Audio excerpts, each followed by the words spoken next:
Afternoon. Surfacing. We skid to the top of the drive. The Datsun rattles and dives, and Hannah scrambles out. At the top of the steep gully, Beulah appears by the kitchen door, with mattock in one hand, hatchet in the other, Flo behind her, shadowing her sister. Dark Flo, cradling a brown poke. Beulah kneels on clay, takes a rusted nail from Flo's hand and clubs it into the mattock handle, just under the blade, with the back of the hatchet. The hickory resists. The nail warps too quickly over the steel collar. "I guess that'll do," Beulah says skeptically, breathing heavily. "It'll have to, anyhow." We go down into the garden.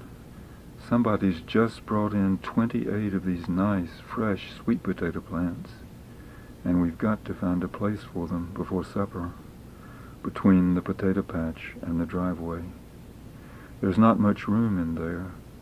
It's been claimed long since by oak and locust stumps, wrist-thick creeper, barbed wire, poison oak grapevines, tendrils matted and tangled, twisting through tin cans, coiled bed springs, bottle glass.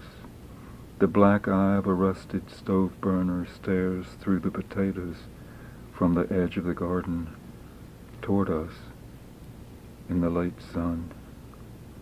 We set to work, I with the hatchet, Beulah with the poke.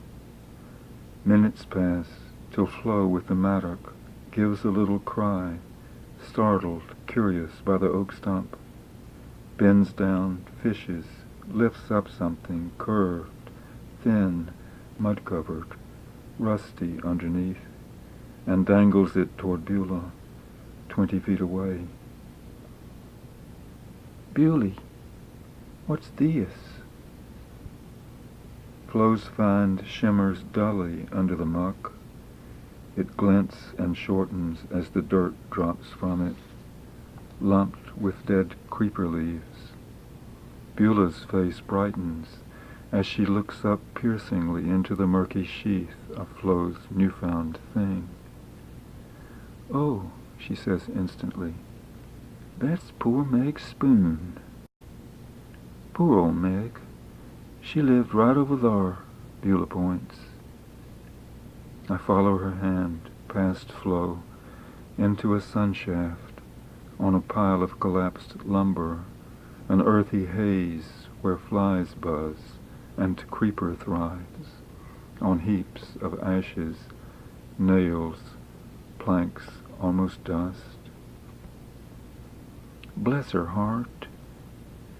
I'd seen her shed before it toppled, tilting crazily downhill, its 2x2 window and door gone, under its own weight in the creeper, careening over milk jugs, mason jars. "I built that for Meg," says Beulah, "for her last years." "Meg," I mutter under my breath, searching my memory for Beulah's, in remembrance of Meg. Meg, yes. So this was her last room on earth, Beulah's fabulous Meg. Vain Meg, irascible, amorous, toothless, 75 and romantic. Vagabond, crippled Meg. Vagabond, bootless Meg. Penniless, poor, and undaunted.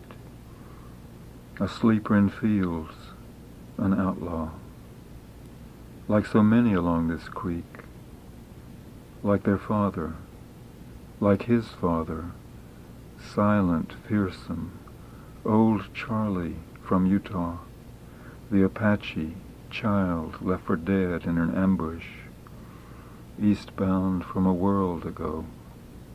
Washed up, marooned in these mountains. Orphaned by murder and plunder. Flo puts the spoon down on the oak stump, picks up the mattock. "I'm going to save me that spoon," Flo says, "since it was Meg's. Poor old Meg." Yep, poor old Meg, agrees Beulah soberly, and after a moment, got hard for her to keep up in boy friends. I laugh, Flo smiles, and goes on working. A minute or so later, from Flo's side, farther down in the creeper, there's a dull thud, a clacking clatter, and the sharper crack of metal on glass. Flo turns, exclaims softly, groans, bends down, fishes again at her feet, her elbows deep in the vine, and comes up slowly with a shiny handled, round something from which creeper tendrils and glass drip. "Look here, Beulah. Looky here. What's this now?" But Beulah's too busy to look. She's tucking in the sweet potato plants, scooping the loose dirt up, cupping it in a circle around the stem, leaving a shallow basin for water. "What's this, Bewley?" Raising her hand, still cupped against the glare, Beulah looks up again, toward the jagged, geometric glitter in her sister's hand, dripping loose shivers, scattering facets, silvery, abstract flashes. Beulah squints. "Oh, that," Beulah says. "Why, that's just the rearview mirror off my '46 Ford." Gaping with my hatchet, I listen, marveling at her long reach and the closeness of her grasp, all her relics laid to rest, still so near the surface. "How long did you drive that Ford?" "Oh, a long time, till Tracy tore it up.